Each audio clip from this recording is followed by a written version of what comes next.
the three-way kiss. Yeah.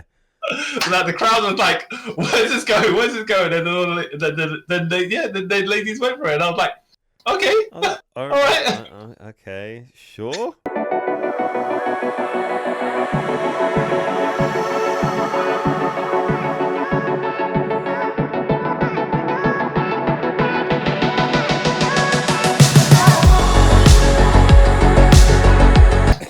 Let me think. All right. Put that on. Okay. 3. I don't know what I'm doing. 3, 2, 1. Okay. And hi everyone, and welcome to another brand new episode of Strickland Multiverse with your host, the man who cannot pull off a good match against American opponents now. I don't know why. Kyle Charles and Tony Storm's daughter, CY Chung. And today we are reviewing AEW / New Japan's / CMLL. Yeah, I forgot about that. / and technically / Ring of Honor. Yeah. Well, yeah. They are in it. They are loosely. Forbidden Door. Wait, this is the third one, right? Yep. Forbidden Door 3, Tokyo Drift. Yep. Even though there's no Tokyo, no, just no. All right. First of all, did you watch the pre-show? No, I didn't bother this time. Normally I do, but this time I didn't bother. So Carl Fletcher, Ring of Honor champion versus Serpico, which I didn't watch. I'm just saying, you said Ring of Honor. He was in it. Wait, what? Carl Fletcher, Ring of Honor TV champion. Oh yeah, I thought you said world champion. Like, really? When did that happen? No. I was like, wait, what? No. Okay. No. So there were a couple of matches on the pre-show, but I only watched one match. Right? Yeah. Can you guess which match I watched here? Was it Shall I list out the matches for you? Yeah, list out the matches. I think I need to know one. So Carl Fletcher versus Serpentino. You said I didn't watch this match. Anyways. Yeah. All right. Yeah. Gabe Kidd and Roderick Strong versus the Kings of the Black Throne versus Kyle O'Reilly and Tomohiro Ishii versus Private Party. Okay. Yeah. Chris Statlander and Momo Watanabe versus Tam Nakanoto and Willow Nightingale. Yeah. Okay. Owen Hart Foundation Women's Tournament Quarterfinals, Mariah Ray versus Saraya. And Hiromu Takahashi, Titan, and Yoja Tsushima. Wow, I'm mangling these Japanese names. Versus the Lucha Bros and Mystico. Wait, Mystico, Sin Cara and Mystico, I think. Yeah. Well, obviously I didn't watch this now, so... Wait. So they had 4 matches on the pre-show? Yeah. No, was it 5? That's not whatever much. That's way too much. Yeah, 5 matches on the pre-show, yeah. Oh, wow. So... to be fair, I checked the length of the pre-show and it was about an hour and a half long. That's still... But I think half an hour of it was, Renee and RJ City talking. Yeah. So that means all these 5 matches played out in around an hour time frame. That's... Okay. Alright. I'm guessing the one you watched was the one with Ishii. No. Oh, really? No. Okay. You're failing, dude. I thought you were gonna get it for. Okay. I watched Mariah May versus Saraya. Now, that storyline, by the way, first of all, is the Owen Hart tournament. So you're going to. Mariah May is a favorite to win, so she gets the title match at All In. Yeah, right? yeah. Now, I watched it because I was like, okay, if this is where they're going, this is where they're going, right? Saraya did beat Mariah May before, so Mariah May is going to get her win back. How dominant is she? That's going to be the question. But the other question, the other thing is like that Mariah May, Tony Storm, and what's the other lady's name? I forgot. Mina Shirakawa, yeah? Yeah, the worst thing, I said her name today. Yeah, Mina Shirakawa. Yeah. That storyline is telenovela trash, but I love it. It's trashy, but it's not trash. That's what I meant. Yeah. It's engaging to watch because you're like, ladies, you're just having fun being over the top, and I don't know who's got control over it, but whatever. Right? Yeah, we'll just go with the flow at this point. It's engaging. Where are they going with this? Where are they going? I'll give it that. It's engaging. Well, it's like not Swerve City, but it's just like, all right. Yeah, it's like, how are you gonna? What is the next levels of this? Especially with the end, but when we get to that, So Also, But seeing as, do you think Mariah May is going to win the Owen Hart tournament? I don't know. I can't remember who's actually in it from the women. That's true. Hikaru Shida is versus Mariah May next. So. Yeah, she's taking that loss. Yeah. See, if Jamie Hayter was in this tournament, then I'd be like, all right, one of the two English girls are getting to the finals, right? Yeah. But for Mariah May, it's more like a underdog thing, whereas Jamie Hayter would probably be doing it more dominantly. Yeah. So it's just like, how is Mariah gonna not necessarily fluke win her way, but how's she gonna get to the final? Exactly. And then she's got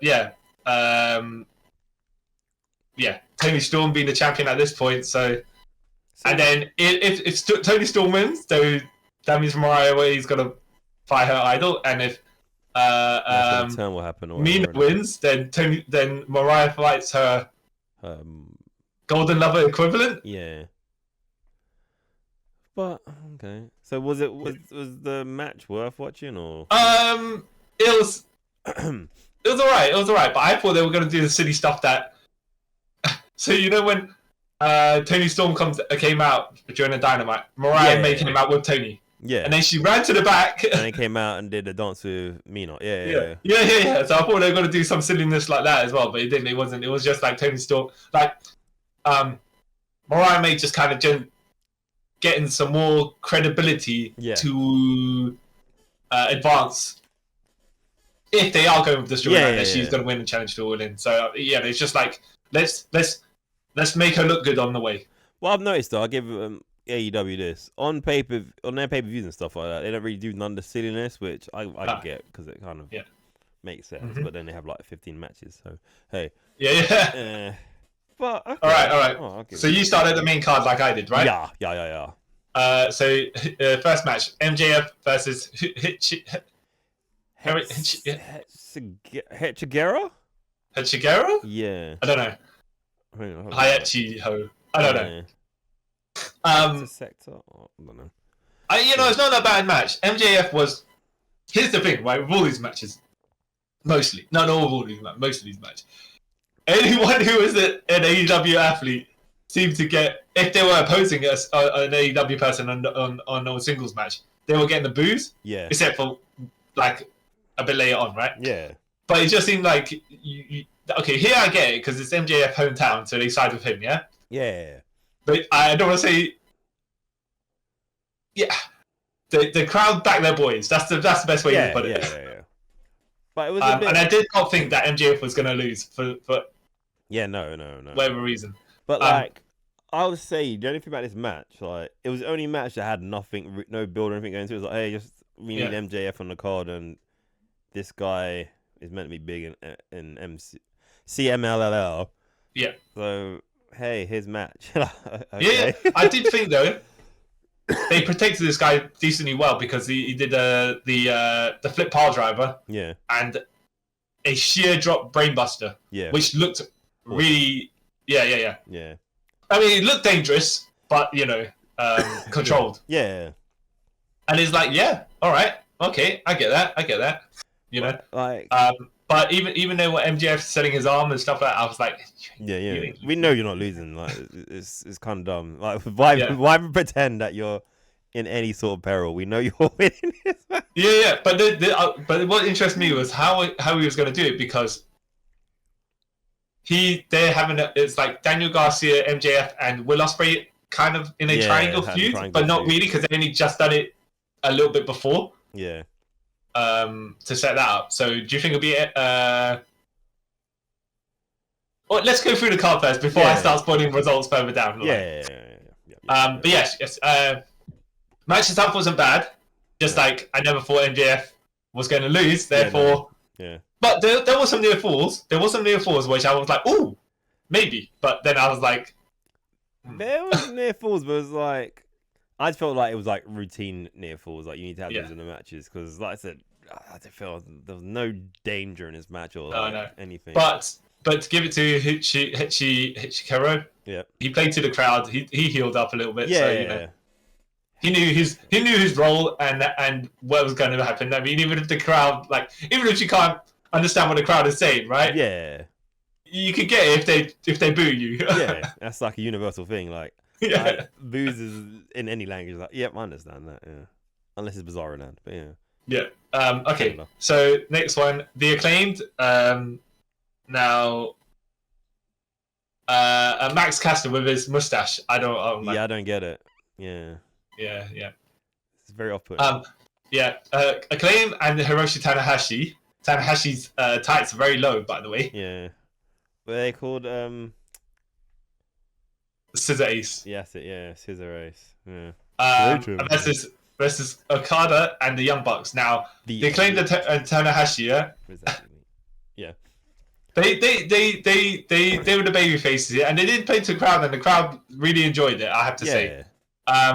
Okada baiting Tanahashi and then ducking him, which is great. And then when they beat up the Acclaimed and put up the earphones on, and Okada's doing like the DJ disc scratching. I'm like, this is a guy, by the way, who was at the top of Japan for 12 plus years, roughly, and he's actually just a goofball at heart, really. And you can tell like he's enjoying it, which makes me enjoy it more. Like, oh, yeah. He does the Rainmaker pose, and then he did the finger. Exactly. Like, I love this guy. You know what? He's like, I don't know. I mean, his English is his listening skills are probably better than his speaking skills. Well, like as much as I don't think they could give him a full promo to cut, right? Yeah. No. But he's adapting well in the situation. Whatever he needs to deliver, he delivers. You know, you could get across everything without actually having the, I don't want to say hyperfluent in the language, native. Yeah. You know, just like when Asuka was speaking Japanese and people got exactly what was going on there. Yeah, he can't just get to the point. It's like, I am like you bitch and stuff like that. So he just kind of gets to the point. It's like, I like this. This is awesome. All right, so I thought it was an enjoyable match. I liked it. Yeah, it was fun.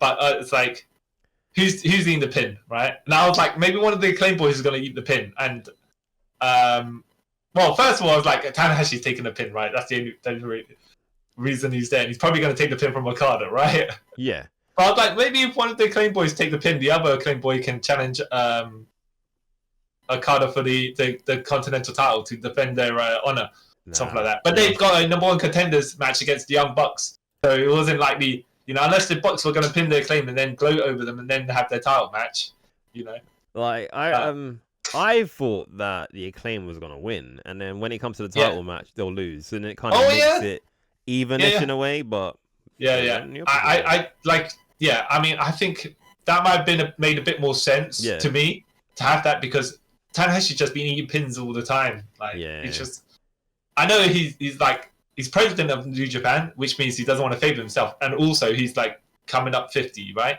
Getting close to his 50s, so he probably thinks, if I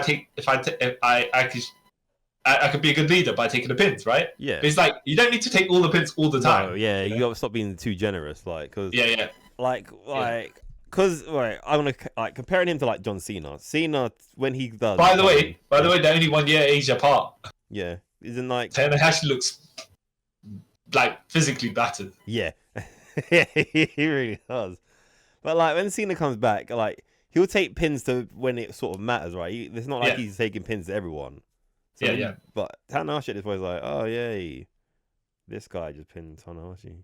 Okay. Yeah. And to be fair, it's Okada, but like you said, it would have made more sense probably for the Acclaim to pin, especially since if our boy Billy Gunn was going to come out. You mean Gunberg? How they kind of treat him in AEW? At the moment. Yeah. Right. So he came. Okay. So Tanahashi ate a Rainmaker and he took the pin, right? Yeah. And then the Bucks were going to jump everyone as well. Yeah. And then Billy Gunn came out to stop it. And I was like, all right. So, like you said, if the Acclaim got the pin, then the Bucks and Okada jumped them. Yeah. And then Billy Gunn came out, and then he could be pointing out Okada, and then you can have the Continental title match. Which, like, okay, fine. Billy Gunn's going to get pinned because he's no way going to beat Okada, right? Yeah, but just, get Okada a win over someone. Not saying Billy's not got credibility or he can be jabroni, but it's just another... It's just another, I don't want to say necessary hurdle because you wouldn't just destroy Billy, but it's just be something, like a different type of athlete. Yeah. Like I don't know if you've seen the Okada matches when he's having a match against what's his name, Bad Luck Fale, and his style is like.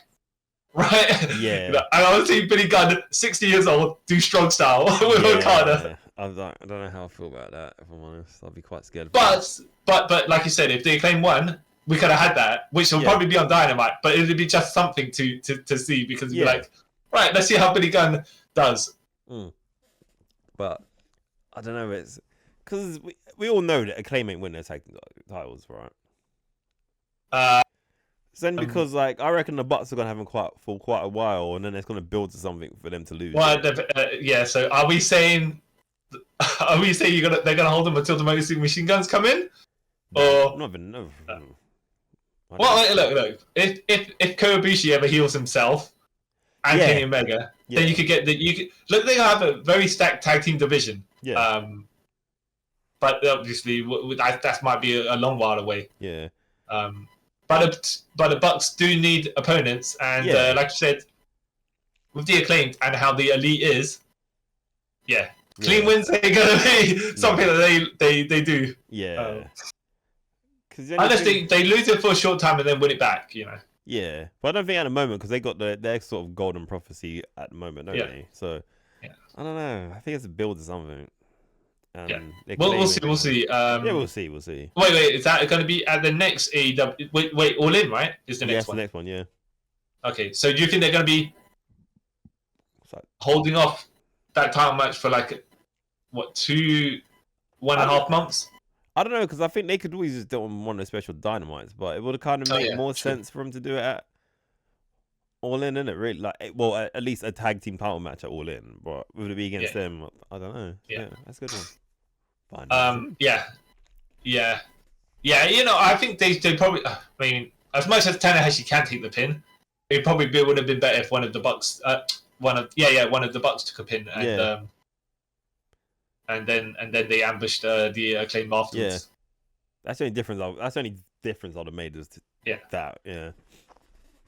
Yeah, it was an alright match. I enjoyed it. I enjoyed the Elite, so yeah. Look,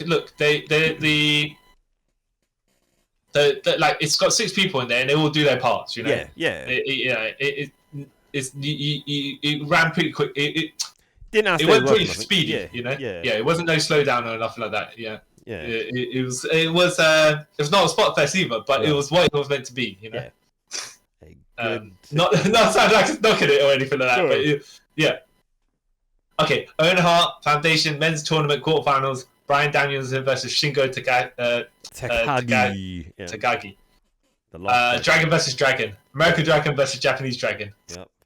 And them boys were just laying it all out.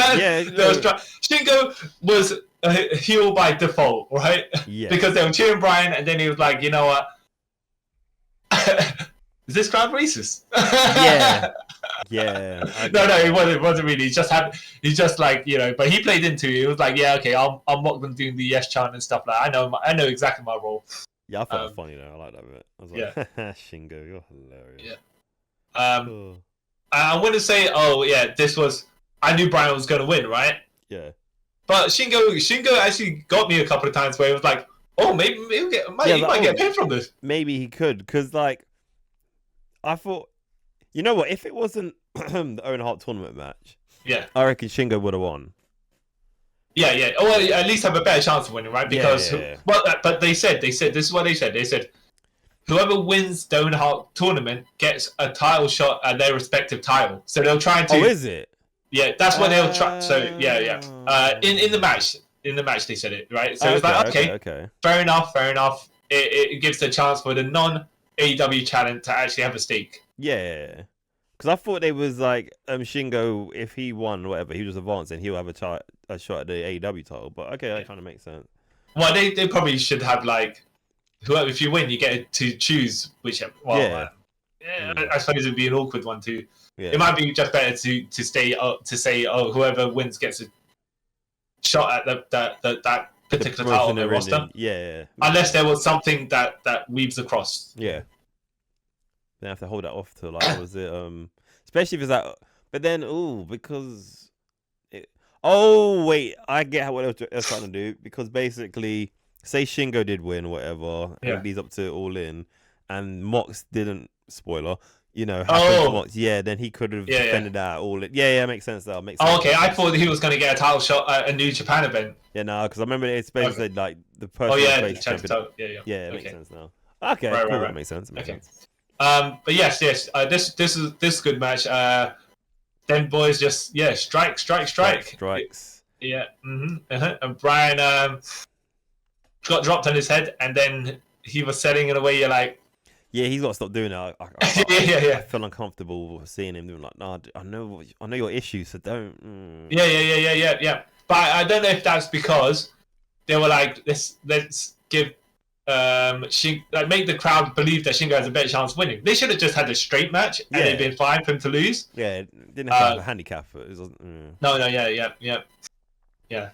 And this is because Shingo was doing the elbows to Willie Yuta, and Brian's like, he just came back from being injured, and you're gonna do something like that to him, and now I'm gonna kick your effing head in. It's good. Yeah, no, but I like this match. When Brian kicked out Shingo's finisher, I was like, all right, does that mean Brian's gonna kick out? Does that mean Shingo's gonna kick out Brian's? Just say I have a little, and then Brian got elbows and and then he did so he did the triangle choke, right? And then he elbowed him in the head, and I thought he was just going to grab him and just keep on elbowing his head, and to get the knockout victory, but it wasn't. He maneuvered him into an armbar, and Shingo tapped, verbal tap, because Nigel McGuinness was saying I didn't see the tap. Like, come on, Nigel. But this comes from a Daniel Bryan hater, so I was like, okay, I get it. I was like, come on, Nigel, man, you're just finding any excuse. Okay, so what do you think about the perspective Nigel McGuinness versus Bryan Danielson match for All In? Because that means, by the way, Bryan will have to lose at some point over the tournament, right? Yeah. And then Nigel has been bagging on the guy all the time, so he'll probably just get frustrated. Pie face him after he loses, and then you've got that storyline going. If Nigel was clear to wrestle, then I can see it happening. Yeah, I can see it happening. If he's not, then I kind of like the whole he's going to take shots at him because Daniel Bryan can't do anything about it. So I kind of like that aspect of it. Know what it'd be? It'd be even better if they did that. And Nigel's like, I'm not clear to wrestle, and then afterwards, when Bryan just turns around and leaves him, he ambushes him, and he just keeps on taunting him like that way forever. So yeah, I'll be surprised. But logically speaking, that means Bryan, if that were to happen, Bryan doesn't win the tournament. Who do you think is going to win the Owen Hart tournament, by the way?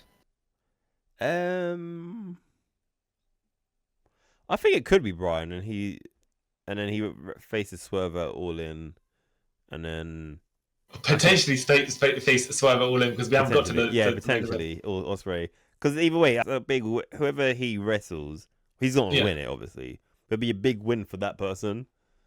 All right, let me put something else on the side for you. Yeah. Now they have Jeff Jarrett pouring his heart out about how his friendship with Owen and all that stuff, right? Yeah. And Jeff Jarrett is against a mystery opponent, which people are suspecting is Hangman Page. Yeah. Okay. Yeah. Now people say Jarrett's like, oh, I don't need my friends with me. I won't have it. Will just be one-on-one match between me and the wild card, right? Yeah. And then they're just going to be like, well, Hangman wipes him out because Hangman's going to be heel, right? Yeah. And then I'm like, yeah, but why have Jarrett say all the stuff he's saying? Yeah. You know? If Jarrett wins somehow and then he sneaks past Jay White next and stuff, look, the veteran on his last run for his, the memory of his friend. Yeah. And he could lose the main event match at All In. Yeah. Yeah, because at that point, you probably got other people to headline the show that you don't need the AEW title to be the main event. Yeah. But you and I probably don't think Jeff Jarrett's chance he's got to get past the wild card first, and then we'll gauge his chances after that. I would like him to, because I actually do like Jeff Jarrett. I like him as a wrestler. I think they have serious to make him. He could have a wily veteran one last run, because it's a good. if it was an Owen Hart tournament, Foundation tournament, and they doing all the promos and stuff, the build, then I'd be like, okay, fine, right? But it's like, oh, you've got something built in there. Why not? You know? Why not? Innit? Yeah, might as well follow it through. But it's not. Don't do that promo stuff for, and then he's out in the first round. It's kind of like point? Yeah. But we'll see. Yeah, we'll see how. Because like I can see Hangman being in it, but then Hangman doesn't need to be the wild card. If that makes sense. Yeah. Yep. Yeah, you're right there. So then who's the wild card, and then who? It's gonna be someone like.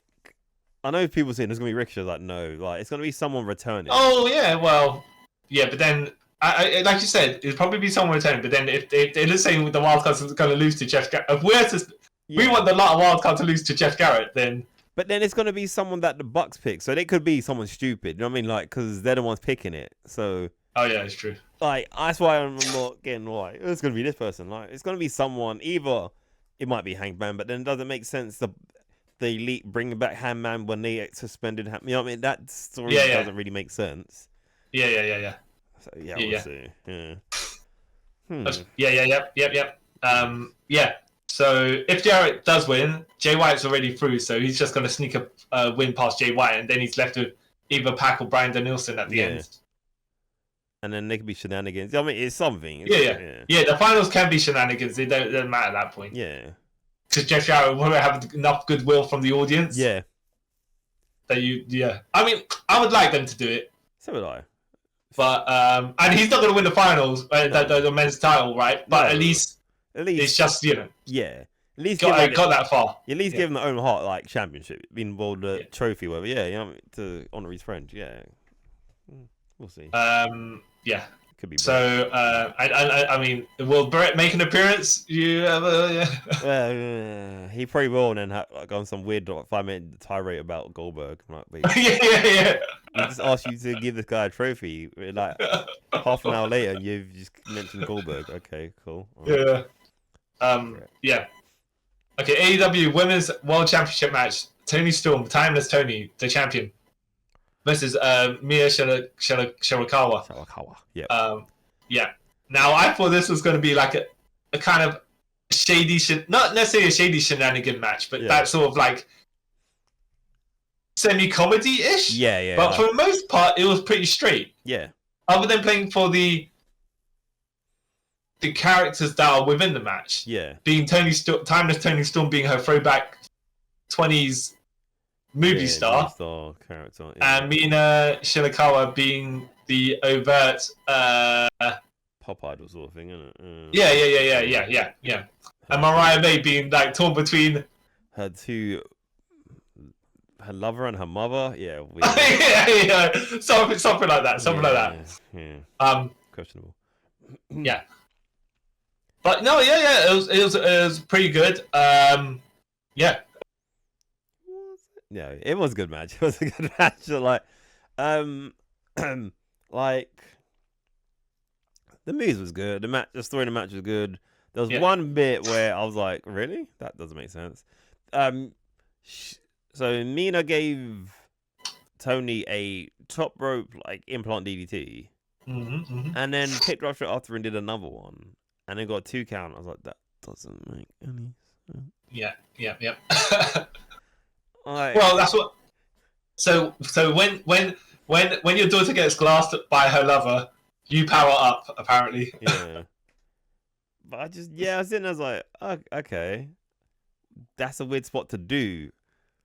Yeah. Well, like I think I've complained about. I think it was when was the last one? Double or Nothing, when Toni Storm gave Serena D a top rope pile driver, then another one for the win. And now looking back, I was like, okay, that makes sense because she didn't kick out. But this one didn't make sense to me. But I was like, okay, I'll just go on with it. Yeah. I thought this was gonna be more character, like more silly stuff based on character work. That would have made me like have a little chuckle during the match. But it was rather serious. Yeah. And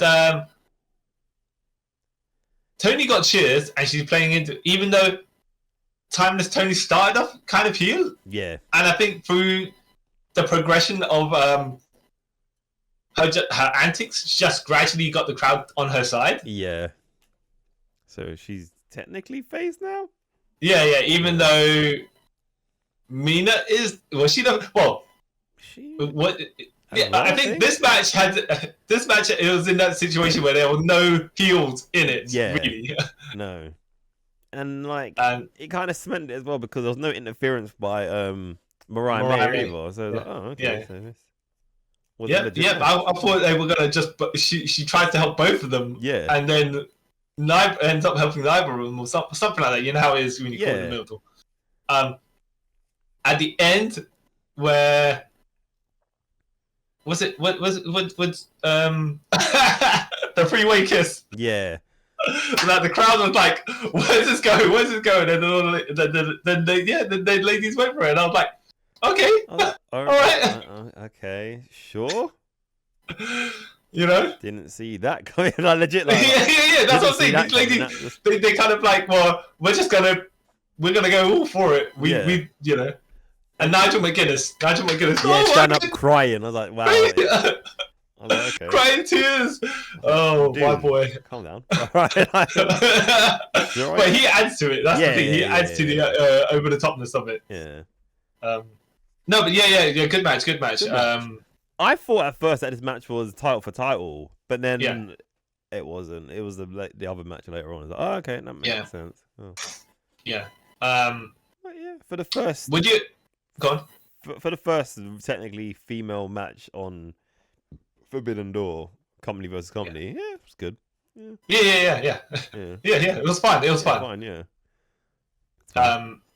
More serious. Well, it kind of done that line where you're like, okay, we can make it silly or we can make it serious, and it kind of went. Sometimes it weaved in the middle of that. Yeah. Which I would have liked to go to a bit more silly because everything else on this card seems to be more. Yeah. All right. Orange Cassidy versus Zack Sabre Jr. for what the pride of stuff, I guess. I don't know. What man? Yeah. This match, because I like the whole new sort of darker Cassidy. Yeah. And. By the way, they should they I don't know if how they would put it off, but let's just say, I mean, like he could just be Blood Orange Cassidy. Yeah, it should just do that because now, because he, like you said, he's darker now. He shouldn't be freshly squeezed or anything. He should be like, Blood Orange. But then you would have to kind of like red face paint, but he's so slack. Or just dye his hair even more like gingerish. So you can still get around it. It's a Zack Sabre match, so it's got to be awesome because he's just like the best. Yeah. Technical. His style is just like tying people up, which is good because you don't really get that much submission people in matches anymore. No. That just go doing stuff. I mean, like back in the 90s when Dean Malenko was doing that stuff and people were like, "Nah, I'm not interested." Yeah, but now lots of people are interested. Because Zack's sort of a character as well. It kind of plays off, so it's like the techers. Yeah. Yeah, we were doing some of them light Orange Cassidy kicks, then give him a PK kick instead. Yeah. But I didn't like. I really enjoyed this match. I really did. But so he was goading Cassidy into like doing actual chain wrestling. Yeah. Which he's sworn off. Yeah. To now, and I forgot. I was like technically this match is like a year in the making, isn't it? From like last year. I was like, yeah, like that. Oh. I did like Zack Sabre doing the finger cracking. Yeah. And then Orange Cassidy couldn't lock in the Texas Curry release properly. Yeah. I was like, technical wrestling, yeah. Saying it. And then any time, like not necessarily advantage, but then Orange Cassidy was kind of behind on stamina. Yeah. Damage, or however you want to put it, right? Because his hands is Even when he did the orange punch, and then Zack Sabre just basically took it, and then he just smirked. Yeah. He took it, and then what move did he do? Because I thought it was a botch. I was like, oh no, it's not. He done an orange punch, and he literally just egged it, and then yeah. Did he give him a? I feel like he gave him a PK kick. Yeah, something like that. He's done many of those, but maybe he didn't. he did something. It was like, oh, that's pretty dope. Yeah. And then it came to the win where he tied him up, and then I don't even know what it was. It was like a cloverleaf / rings of Saturn. Yeah, it was. It's the thing is like with Daniel Bryan or Bryan Danielson, where it's like your finishers are your finishers. However, you finish matches with all sorts of other things. All sorts of craziness. Like, oh, yeah. I like for them it's submission. For Gunplay, it's just like I'll chop you until you die. But and then, or if you get up, I'll powerbomb you until you die, or clothesline until you die. You know. But you know, I like that these guys don't necessarily finish with their signature maneuvers. You know, it just gives it like gives it less predictability. Yeah. And Cassidy was proper tied up. Yeah. I was like, I don't even know how he would even think about getting out. I was like, oh. Yeah, I think in the Shingo match, Shingo should have actually tapped. Yeah. Because in this, Orange Cassidy was so tied up he couldn't tap. Yeah. So then it was like, it makes sense for the referee, you know, the verbal tap out. Whereas it was just like, well, but now you Shingo still had an arm out, so he could have, Yeah. Well, good match. Yeah. Good match. Yeah. It was going to be interesting to see how Orange Cassidy's style worked with Zack Saber's, but you know, it seemed to work. Yeah, no problem. But I think Zack Saber might be at All In this year because at a press conference they spoke about it. Oh yeah, they were asking him. Now, question is then, where is he going to be on the card? Middle. No, was he be challenging for a title? I don't know because like. How many matches has him and Daniel Bryan had? Is it just the one? 2. So, like, if they had the final one, like the third one. Oh yeah, but I feel like Bryan Danielson is going to be with Nigel McGuinness, but we'll have to see, right? If Nigel can't do it, then I guess they'll plug in Zack Sabre. But then at that point, it's like, how are you gonna do? Who's gonna whoever's the superior technical athlete? Yeah. But they're both from different companies, so. You know, different companies that basically work together so much. So yeah, they can sort of get around it because they did. What was it? Like the best of all versus best of all. They did Okada versus Daniel Bryan, but then kind of became irrelevant when Okada came to WWE, came to AEW. But hey, yeah. But they both got one win over each other, so yeah. So we'll see. Yeah. All right. Okay. Next match: Big Bill, Chris Jericho, and Jeff Cobb versus Hook, Shibata, and Samoa Joe. And this is where the crowd was chanting, "Please retire, Jericho." And he's like, "I know you don't really want me to retire." Yeah. I come from these parts. I'm from Long Island. Yeah. I don't know about. Yeah. I feel like he's trying to ignore the reactions that he's getting. Yeah. And trying to lean into him, but it's just one of those things where, how far do you have to go before you accept it? Yeah. And right now he's kind of all right. Yeah. Because he's like when he's bobbing and weaving. Yeah. When and he's reacting appropriately when certain things come along. Yeah. But it's just like, how long will they last for? And then can he sustain his head above water? And it's kind of like, how much can him as a person take of that? Because it's kind of like, you know, you being a performer, it's kind of disheartening. People saying like, "Please retire" and stuff like that. Like, oh, okay. I've been giving entertainment for like the last 30 years, but cool. All right, yeah, sure, yeah. So I feel like this match was kind of supposed to be not necessarily a showcase for Hook, but to make Hook look kind of good. Kind of, yeah. Yeah. I don't know. We had the big meat man slapping meat when Joe and Cobb were in there. Yeah, that was dope. I did enjoy those parts when it was Cobb and Joe. I did enjoy that. Yeah. But do you think they should have a TV title match at some point? Who? For the Jeff Cobb has the. He has the New Japan TV title, isn't it? Yeah. Maybe, yeah. Yeah. Like, there was things that took me out of this match. Like, go on. Okay, I don't really mind when a short wrestler can like suplex or like power slam someone, but because Hook doesn't look like a wrestler whatsoever. When he gave like Big Bill and I think it was Cobb's like a T-bone suplex, I was like, no, let me just add that Hook does look like an athlete, right? Yeah. And he looks like a build, like if you have an MMA kind of guy in that certain weight class kind of build, right? Kind of, yeah. But but yes, like you say, Big Bill is what 7 foot. 7 foot, yeah. Say, yeah. Hook is like, or at least 6'10", at least. You know what I mean? And Hook's like 5'6" or whatever. Is he 5'6"? No, look, that's me exaggerating. He's probably about 5'10", maybe. Yeah. So to see him do that, I'm like, really? At least the first time when he tried, I got it, yeah. But then, like you're saying,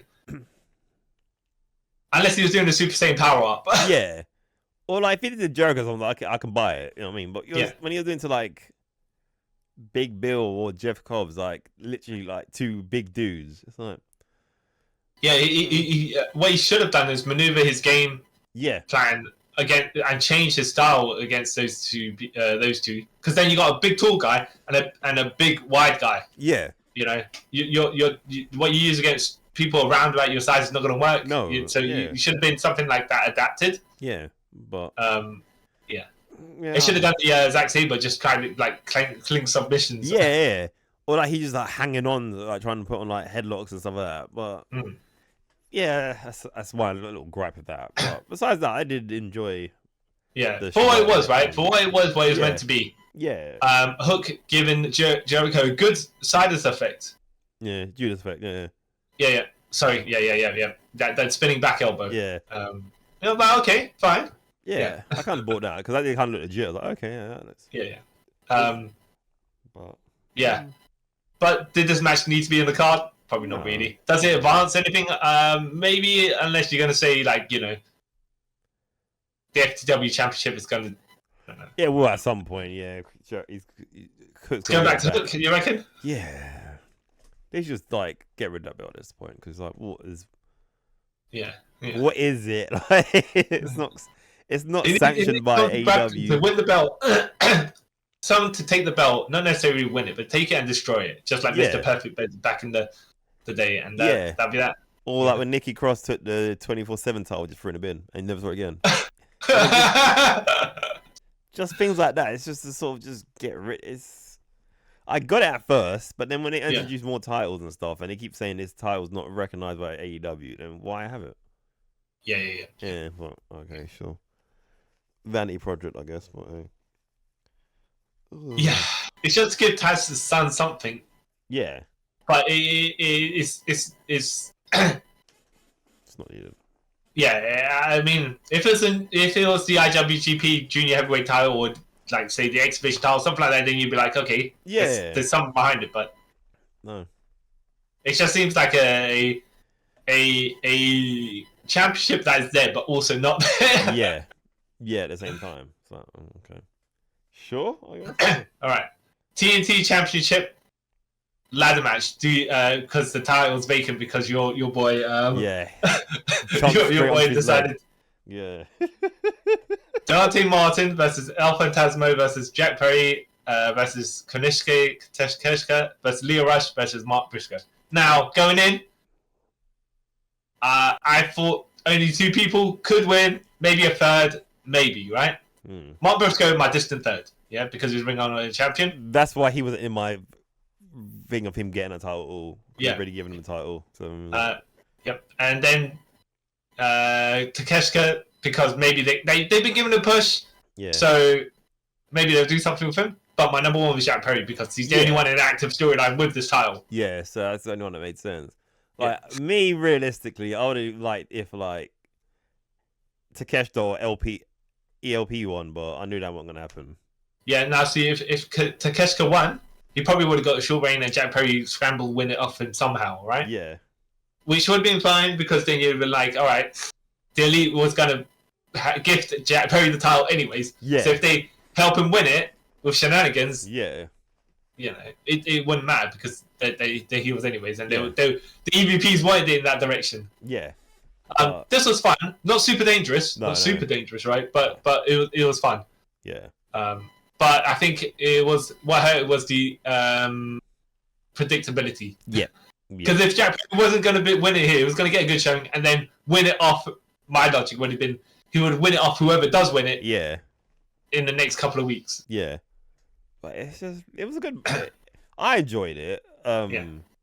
It wasn't one of those it wasn't a spot fest ladder match either, so it was kind of it was cool. There was no, go on. I was there, like everyone sort of had their moments for doing like cool stuff. Takeshita did the Blue Thunder bomb off the apron onto 2 tables. Yeah, and the table exploded. Yeah. LP gave Leo Rush that spinning neckbreaker. Well, did he give him the double nipple twister first? Oh yeah, that was. He did that. Yeah, that was later on. Yeah, that was funny.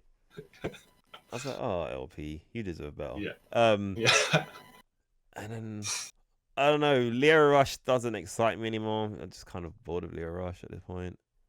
Which company are you working for, Leo Rush? Because exactly, I don't understand. If he's back to AEW, I'm like, you are silly for re-signing him because didn't he stay there for like a month and then left, then come back and then complain about? Yeah, I don't know. Went to TNA, then came back to WWE, then came back. Yeah. And Mark Briscoe is Mark Briscoe, so I'll always love him because he's hilarious.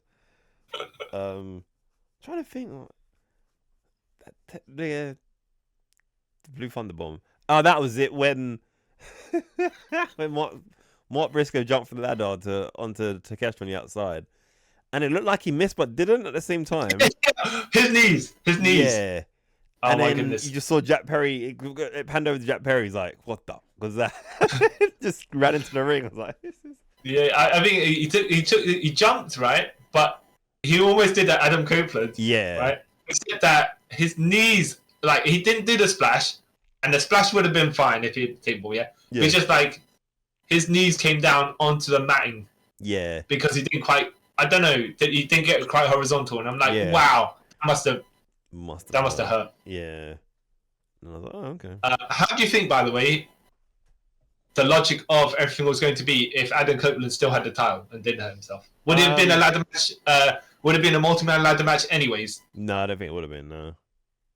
You think they would have got Jack Perry a title shot? Somehow, yeah, and he would have got. Okay, so it would have been Jack Perry versus Adam Copeland probably. Yeah, and he would have got screwed up somehow. Yeah, and then Jack Perry would have won. That's what I think. Yeah. Because like, there's no because I don't think. Oh yeah, and then you could have had Okada versus Adam Copeland because Okada would have helped Jack Perry win. Yeah, you could have went in that direction for that. Okay. Yeah. Okay. That's what I kind of think. Okay, maybe. We'll have to see how. When Adam Copeland comes back, does he get a title shot, or the Young Bucks go no? Or that ain't gonna happen. Yeah, it never happened. Let's move forward. Yeah, it never happened. Yeah, I'd like to see what happened with that. Yeah. All right, AEW TBS champion Mercedes Mone. Mercedes Money, but I say Mone because it's got the accent at the end of the You want to do like a what's his name? Shooter when he does the dance. So you know what? He wasn't on this card for some reason. Yeah, which I thought was weird. I thought you need. He's injured. That's why he's injured. Oh, yeah. Yeah, because I thought you'd throw him in a ladder match, but versus NJPW Strong Women's Champion Stephanie Vaquer. Yep. Yes, this match. I loved it. Oh really? Yeah. Because I was like, it was fine, and then halfway through it got better and better. Because I think it's like, Mercedes. I don't know if they were trying to come and be a face or whatever, right? Yeah. But she was an AEW star, and she got kind of the crowd started healing on her. Yeah. Right. And I think Stephanie Vaquer kind of won them over with her awesomeness in the ring. Yeah. Because when it started, it was like, "Who's this? Okay, this is just another this match is just two people having a match for a match." Yeah. And we're gonna cheer the person who we know. Yeah. Exactly. But then I think somehow for some reason they switched it, right, and I was like, okay.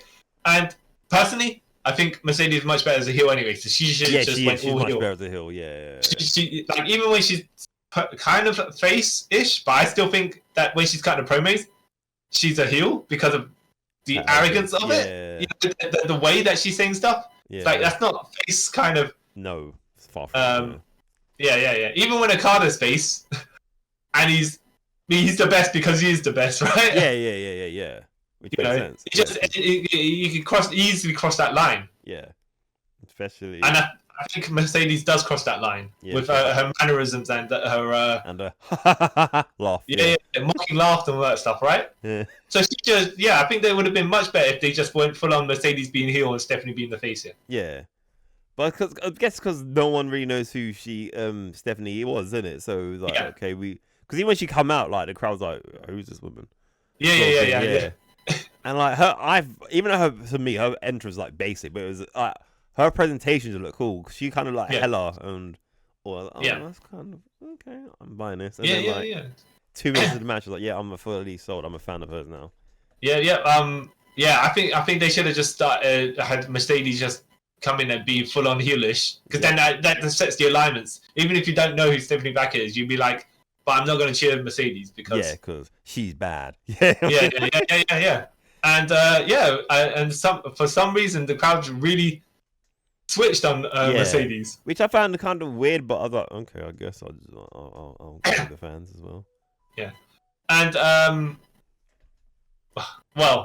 Stephanie's held the New Japan Women's the NJPW Strong Women's Champion for a while now, like 3 months or something like that, right? Mercedes only just won the TBS title, so guess who's winning? But I think she's had it because she beat Julia for it, didn't she? No, she beat Willow for it. Oh wait, so who beat Julia for that? Willow beat Julia in December, I think, or was it February? Are we sure? Yeah, Julia Hart lost to. No. I'm talking about the New Japan Strong title. Yeah. So you're talking about not Julia Hart. You're talking about Julia. Yeah. The real Julia with no surname. Yeah, the real Julia, in my opinion. Yeah. Who did she lose it to? Because I think Julia before she left starts. I think did she not lose it to Stephanie? Yeah, I think she did. Yeah. Yeah. Yeah. Well, first of all, I think if it was Mercedes versus Julia, Mercedes would have got booed. Yeah, because everyone loves Julia. Because how hard hitting Julia's offense would have been if he's like, I'm on the side of this woman because this woman's just very, like not stiff, but crisp and sharp in the execution of stuff, You would have to let it in to be that level, know. Julia. This match got better as it went on for me when they kind of, they didn't embrace their alignments, right? The crowd forced them into alignments. Yeah. They kind of left it to you, like you decide who you choose and who. Yeah, and the Moneymaker did look good. Much better than on Willow, but I think that's because Stephanie was probably she's eaten it before, so she shouldn't have to take it. Yeah, exactly. That's the thing, isn't it? Yeah. But this one it looked more like a flapjack-ish rather than like a DDT. I don't think she turns into doesn't look like she turns into a DDT anymore because that's too much spinning around. Complicated, isn't it? Yeah. It's like when you do the Ken's spinning Shoryuken in what's it called? In X-Verse Street Fighter. Yeah. Where you have the whole fire tunnel that spins around. Yeah, it's awesome. I love it. Yeah. How cool again. Yeah. This was a good match. For me, you're saying it's really good. I would say for me, once the crowd kind of chose who they wanted to cheer and boo, it was then. Yeah. Mm-hmm. I know. I think just for me it was better because, like I said, like 2 minutes in, I was like, you know what, I'm fully in on Stephanie. She's dope. Yeah. Even I knew, like you said, I knew she wasn't gonna win. Yeah. As a New Japan title, literally strong female title was actually made once again for Mercedes. So I was like, like she should have won it. She should have won it. What, a year ago? She should have been the tournament winner. You know? Until she shattered her leg. Yeah. Okay. But and one of the other good things is that when Mercedes was holding both titles and to celebrate her win, and she was getting her booze, and then DMD comes out. I'm like, okay. Well, we know where we're heading here, right? Yeah. You're not sold on that? You're not thinking it's gonna be, or you're like, it's because I I know that what's the name's gonna lose. DMD is gonna lose, so there's no point of me really getting excited. Oh no, she come back. She's yeah. She's a credible opponent, right? Yeah, when we can say so. Yeah, but unless you're gonna say Jamie Hayter also comes back, and then Jamie Hayter gets the title shot at All In. But Jamie Hayter, she will go back for this belt that she technically, she did lose it, but she'll go back for the women's title. Know what? I have a suspicion, may or may not work, but depending on whether this match is in All In, yeah, and then Jamie Hayter comes out like afterwards to face whoever's the winner, or she come out at the end of the women's title match at All In as well, and that makes more sense because she has history with. Because Tony beat her, didn't she, to get that title? Yeah. So that makes more sense. I think maybe are they saving Jamie Hayter an appearance for All In and just keeping it on not necessarily back burner, but just be like so she gets a good pop. Yeah, I believe so because it's come up to a year now, and now she's been injured. Yeah. She disappeared for a while. Yeah. Yeah. Okay. Hopefully. Yeah. Okay. Yeah. So you're saying good match overall, yeah? Good match overall. Everyone check out Stephanie Vaquer. Because she's great. I really enjoy her work. One match. You're right. I do want to see more of her work. She seems like someone who can go. You know, especially. I guess how will she fare against all the Joshi girls who just be like depending on the Joshi, but they're like you know what? If it's like someone like Shida or someone, it might work. But I'm trying to think of or Riho. I like Riho. Yeah. I didn't used to like her, but I like Riho now. I like her. Yeah. I'm just saying the ones that like proper lay it in, you know. Yeah. Which means that I feel like the Joshi's lifespans are very short and burn bright. Yeah, it's like we only got like 4 years in the company. Let's just go hard, and then Yeah, exactly. It's like you know what? Forget the men, right? Yeah. Let's do harder than them. Yeah. Or till we get signed for the WWE, and then they'll use us for a bit, and then not know what to do with us, and then we come back. Yeah. All right. IWGP. On the first they announced Wrestle Dynasty. Yeah. So it's like you're gonna have the January 4th Tokyo Dome show, and then January 5th you're gonna have New Japan, AEW, Stardom, Ring of Honor, and TMML, and like. Because you know what it is? It's replacing. I think for the last 3 years they had that the day after. Naito? Yeah. They had that crossover with Noah, right? With Noah, but because now Noah has a partnership with the WWE in it, so it's like we'll show them. Okay. And WWE have a partnership with TNA as well. So TNA and Marigold. Yeah. And all they're gonna do is throw AAA into the mix there, and then they have their own. their own sort of weird amalgamation friendship thing. Yeah. I can see it happening. Yeah. So it's just be like, pick your sides because now they are literal sides. Literally, yeah. Oh, I can't IWGP. Oh, that means where's AJPW gonna be? I don't think they know. All right. Okay.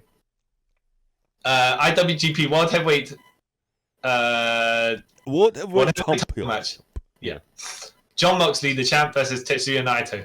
Yeah. I was like, well, I'm pretty sure I know which way this is going to go. Yeah, straight away. It's like this. I do like, by the way, Stone Cold Jon Moxley. That's what his look now is. Yeah. He's embraced the bald head. Bald head, yeah. I was like, okay. Look, I'm not mocking the guy, right? But he was trying to fight it for ages, right? Yeah. And then he's just like, you know what? Just go clean. He should have just went, yeah. Stone Cold Jon Moxley. I like Moxley. Like I always say, like something about him. I think like he's super cool and everything. Yeah.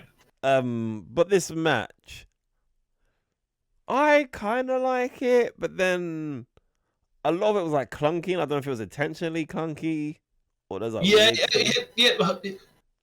Like you say, right? certain matches have a distinct style, right? Yeah. This kind of was a brawl, but not like a. It's different if they were going for a unsmooth brawl. Yeah. But like you said, it wasn't. No. It didn't look like it was intentionally meant to look a bit like we're gonna scrap. Yeah. You know? It didn't intentionally like we hate each other, so we're gonna like just fight. Yeah. Yeah, it didn't come off like that. I was like, oh, okay. And yeah, I don't know, it just basically just seemed clunky and like I don't know.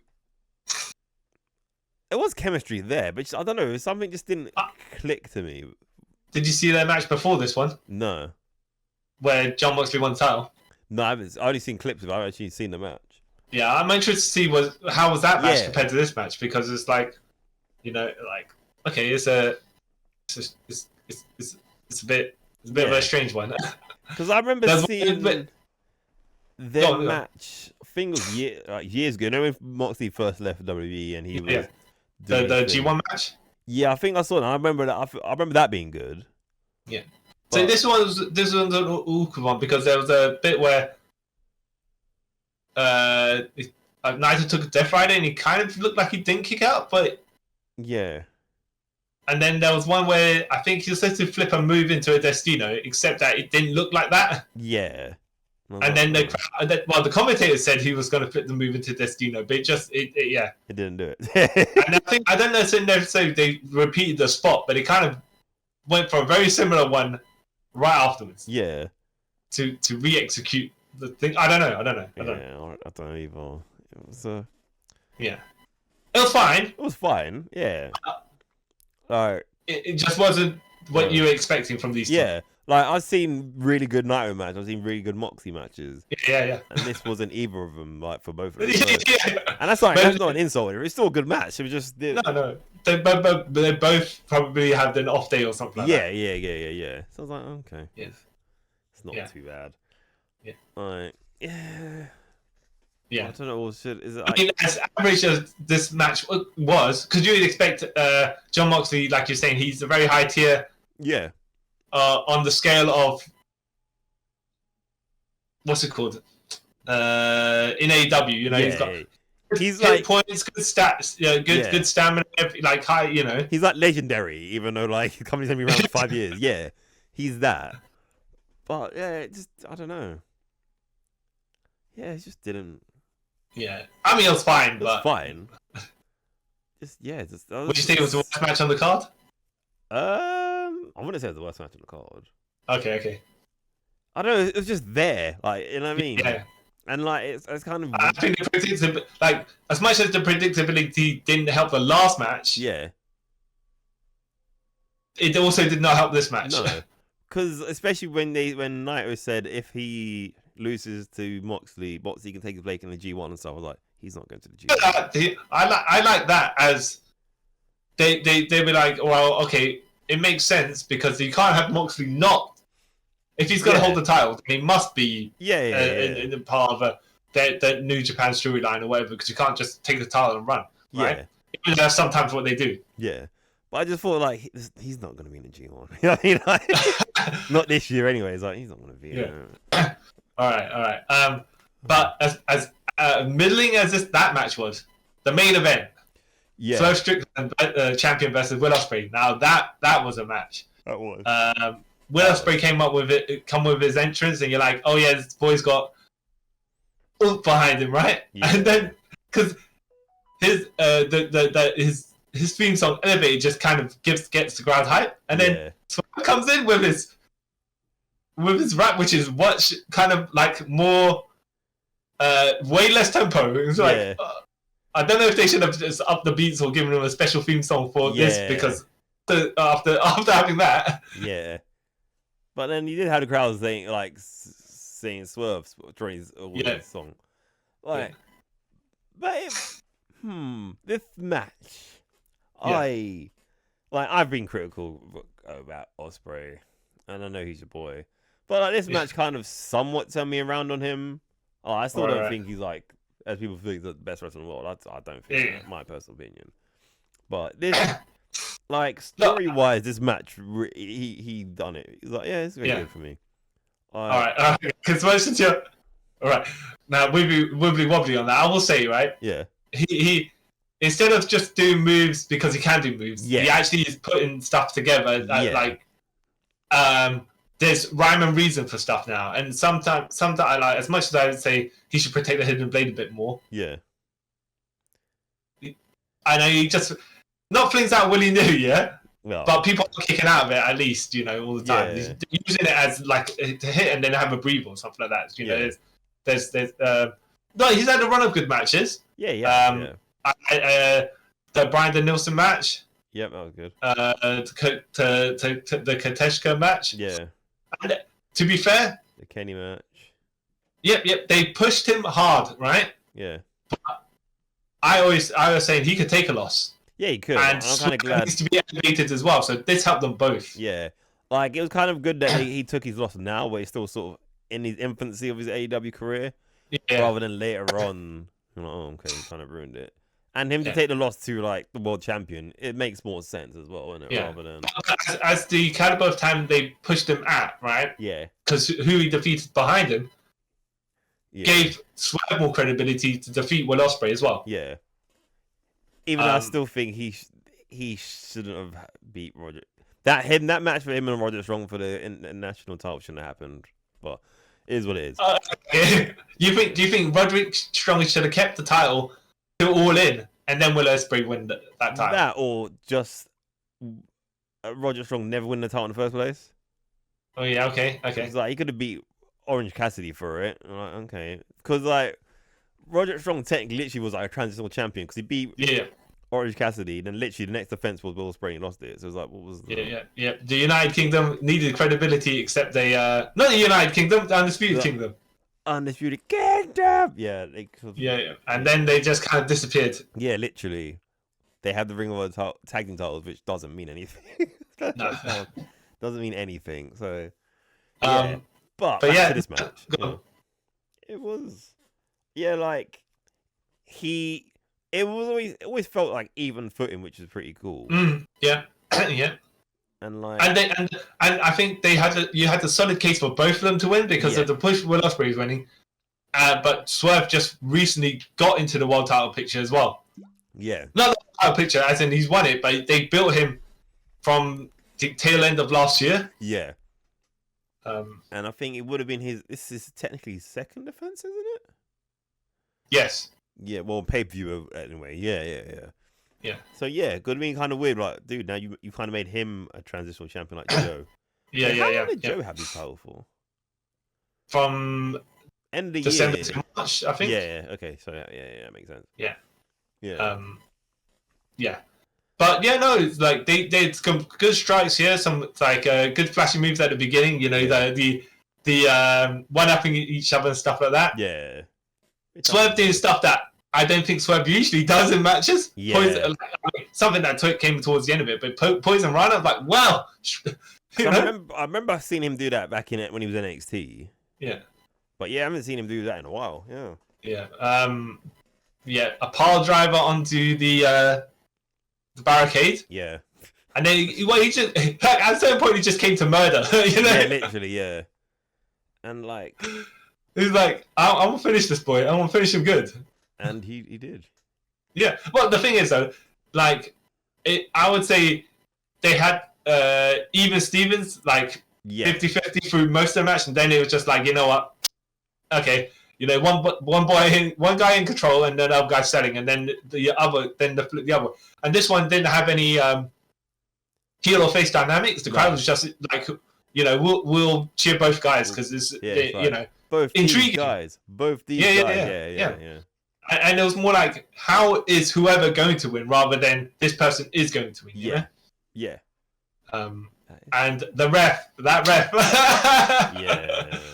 The ref so I think early in the match, Swerve ducked a hidden blade, like a matrix out of it, right? Yeah. Then later in the match, when they went back to it, and when Ospreay ran straight towards him, and so Swerve was mouthing off at the referee, and he turned around, and that hidden blade went right over him, Yeah. Like he matrixed it, and they took the referee, and the referee instead of him taking a flat bump, he hit the rope, so he kind of like took a dangle bump. Yeah, and I'm like, oh dude, no. Yeah, but luckily, like I guess when you're watching it from that angle, right, instead of actually taking a hidden blade from the elbow, it's kind of like a crossbody.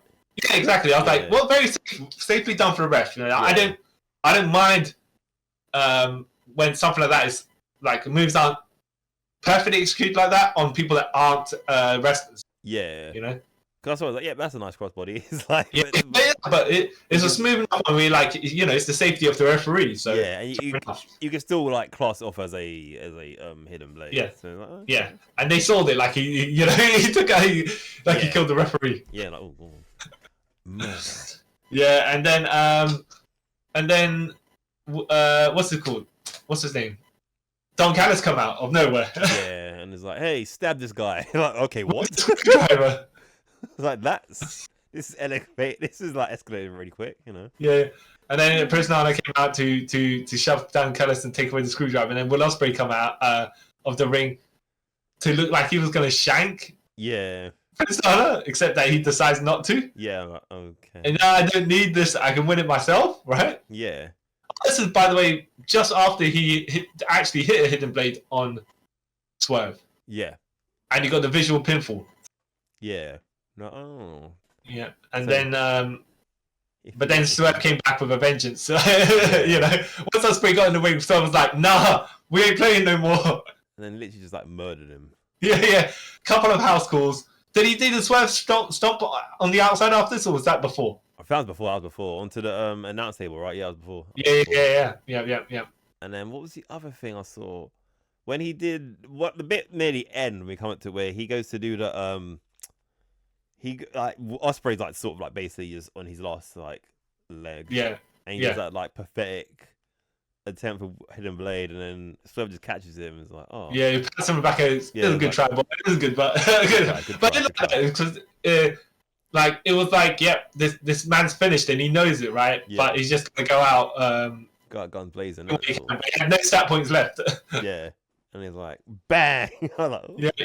Yeah, the JML driver, which I was like, oh yeah, I forgot that it was his finish because we couldn't do it on Samoa Joe. That's probably why. But like, I like that because it's like, oh, he's using the move he hasn't used in a while. Like with him, basically, he's got like 3 finishes. When you think about it, he's got JML driver, which he brings out rare occasions like now. Yeah. The house call one, the stomp. So like, oh yeah, that's cool. I like that he's kind of did that. Oh, okay. Yeah. You know, I really like this match because it just helped. It helped put Swerve in a better category to be, after beating Will Ospreay. Yeah. You know, as much as they put like the push behind Will Ospreay, it's just like, Swerve is solidifying himself. They're going. This like Swerve's got the back end of the company for real, you know. They're not playing about. They're not gonna. They built a guy up so he could lose, which is good, right? Yeah. Because they're putting another guy. Yeah. But are we gonna get the Hangman Swerve rematch at All In? That's the question.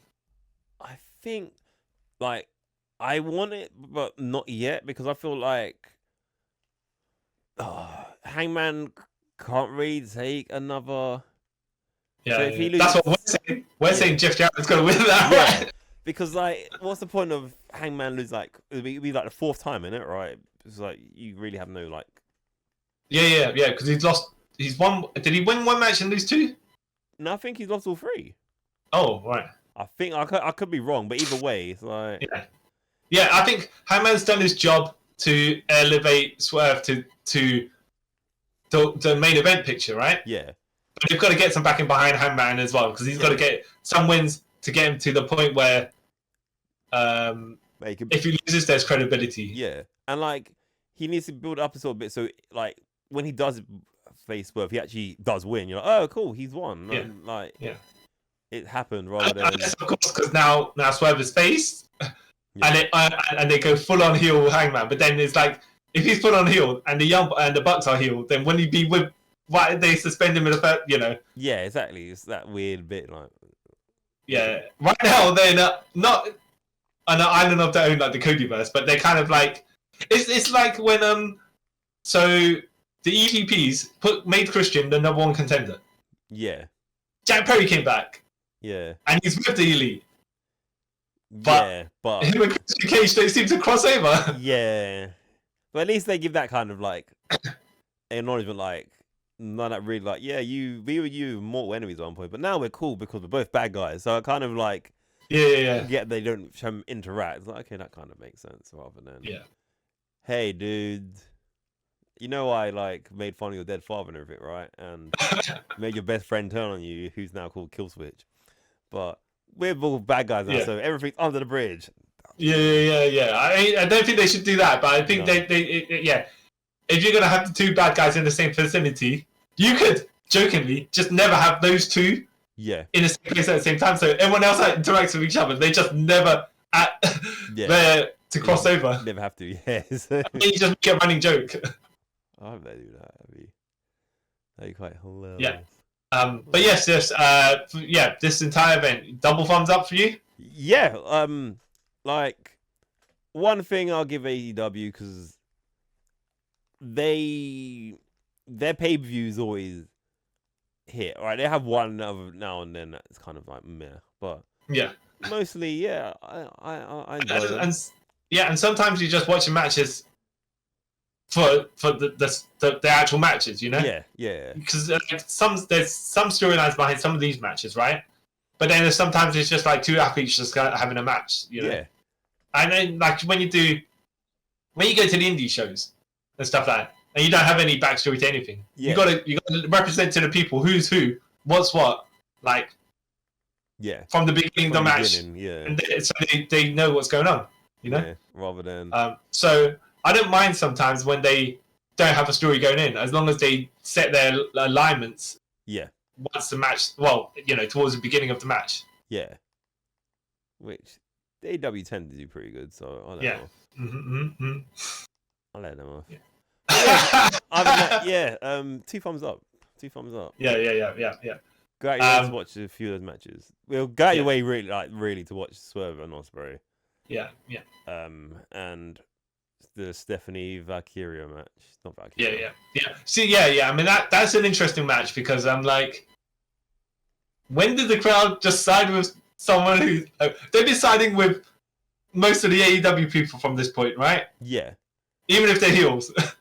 But and in this match they kind of just straight away like not like 2 minutes, not like halfway through match. Yeah, we want Stephanie. Like, wait, what happened for this to change?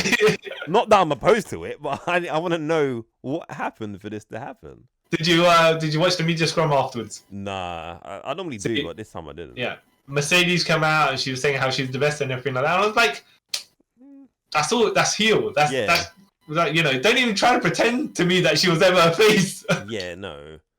As soon as she come in, she was a heel. That's how they should have like pushed it more towards. Even though fans already kind of thought she was, I'm guessing, because that's what I kind of thought. But I mean, she could have just come in there and said, "Look, Willow, you got a title. I won it. Like you stole the title that was meant to be mine." That sort of thing, right? Yeah. And then I think Mercedes is much better as a heel, anyways. But she's more. I'd say she's more likable as a heel, but like.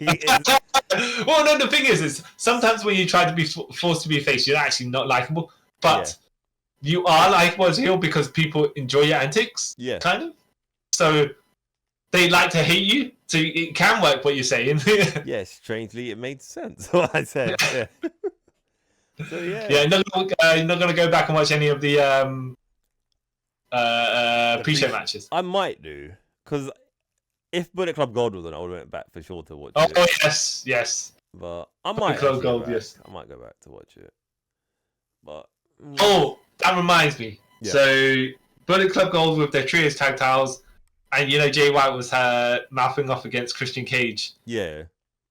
So if Jeff Jarrett does beat the wild card, and he has a match with Jay White next, I can see shenanigans going on there to help him advance. But then, see, they've kind of written it himself for like Jeff Jarrett to advance because like most people he's wrestling, well, except for we don't know who the wild card is, kind of have a reason for shenanigans that happen in his favor. So yeah. Well, it's, like when we see who the winner of Pac versus Bryan Danielson is. Yeah. Then you could have Nigel McGuinness going to interfere to make sure he doesn't. Yeah. Yes. Like it's lots of stuff that kind of like writes itself for him to lose, and it'll make sense. Yeah. I was just hoping that they actually. I think they should, but we'll see on Dynamite after. We'll see. Yeah. Only one can hope. Like not in a bad way, but only one can hope. Yeah. Because Jarrett deserves it. But yeah, so we agreement. Good show. Yes. Okay. Double thumbs up, right? Double the thumbs. Yeah. I mean, like the majority of the matches, except for the Moxley match, strangely enough. Yeah, that was a kind of an awkward one. Yeah. But if you're having the rest of the card like this, then that's fine. It's fine. Yeah. One off-key match where everything else was entertaining to good. Yeah. To really good. Really good. So yeah. And like you said about the Moxley, but maybe they're both just having a bad day. That's why I was a bit weird. Yeah. Maybe Naito's is just as body is just as knackered as Tanahashi's. Yeah, which I think it is, because I'm pretty sure every time I see Naito and they show his knees, I'm pretty sure each time there's like more bandages wrapped around his leg. Wow. Yeah. So, hey, we'll see. But yeah, I think New Japan needs to. They're in that point where their talent gets swooped away, so they've got to try and build other talent. But yeah, now they're left with the likes of Dave Finlay and Dave Finlay. What's his Gabe Kidd, etc. Yeah. I mean, like if Nick Nemeth was still there, he'd have been a somebody. Yeah, he would have been. He has the credentials to be someone. Yeah. But yeah, they just I mean, they look. I think they need to. Yeah, New Japan needs to be. They're in a rebuilding phase. Yeah. Because they're gonna take the talent that will stay in Japan. Yeah. And build them, even though they got like Shota and Ren Narita and stuff like that. And what's that? And Shinji, his name Shuji? Yeah. The guy with the anime evil smile, yeah. Yeah. But that'll wrap us up for this episode of The Train. Yes. Yeah. The third Forbidden Door. Though we're wondering how next year Forbidden Door maybe. Yeah. The door will be even bigger. Maybe. I'd like to see what happens with that. Yeah. I think maybe they because like I don't know if you remember that far, but TNA used to do World X Cup tournaments and stuff like that, and they used to have the other countries also win the tournament as well. Yeah. And they had tally numbers and stuff like that. So I think they should probably, if they're going to do a crossover with all these different companies, maybe you should highlight specific things. Because I remember the first Forbidden Door. Yeah. It was I remember when I was advertising it. They showed the TNA logo, and then nothing came from it. No, because TNA also had Multiverse United, where they had a New Japan crossover event as well. Yeah, that was it. Yeah. Oh. Yeah. But I'm just saying, like you say, we if you're gonna have some other like Mexican talent or whatever, just give them a bit more profile as it's going on. Yeah. Because I know this is mostly New Japan and AEW. Yeah. But if you're gonna have, CMLL. Yeah, at least. Yeah. Well, you can put them on the title as well. Yeah. Even though the January 5th card in New Japan is going to be like. Yeah. Yeah. Are we gonna watch that? I don't know. The crisis crossover, right? Yeah. We're probably gonna watch that, ain't we? I guess that depends on what the card is. Yeah. Because either we have to skip Wrestle Kingdom and do one out and do that afterwards. Because it might be. We'll see. Because it might end up being like when they did the New Japan versus Noah sort of thing. It was just like a bunch of like 6-man tags and like not eventful. So it could be that. So. We'll call it as we see it closer to the time. Yeah. Because it just could be like exhibition stuff that he's saying. It's just like okay. Yeah. Yeah, we do that. Yeah. All right, cool. Yeah, so we are signing off for this episode of Trip Around the Multiverse. Yes, sir. Yeah. Yeah. I was gonna say, but then I was like, you know, yeah. Yeah. I'll do my little outro bit. Yes, thank you for watching. Watching or listening to us review the third AEW Film Door, like CY just said. And don't forget, if you're watching this on the YouTube, don't forget to give us a thumbs up and leave us a comment. Subscribe to the channel.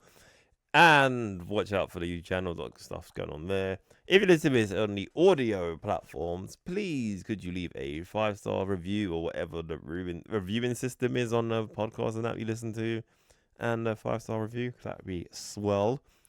And if you want to follow us on Instagram, Twitter, and our YouTube channel, all on the top of the banner on top. So give those a shout. And then until next time, guys, I have been the man who I was gonna say just couldn't cut it, kid, but that's from a different thing. So I'm gonna use it, could use it in this with the Ospreay with the hidden blade being perfect. But yeah, guy Kyle Charles, and that's such a long-winded explanation. And the man who hates Daniel Bryan. Wow, who hates Charles. Daniel Bryan. Because he's a vegan. No, he's not because you hate For whatever reasons that Nigel McGuinness needs. Yeah. Even though you know in real life they're both best friends, but yeah. Yeah, so then until next time, guys, thank you for taking a trip with us around the multiverse. Bye.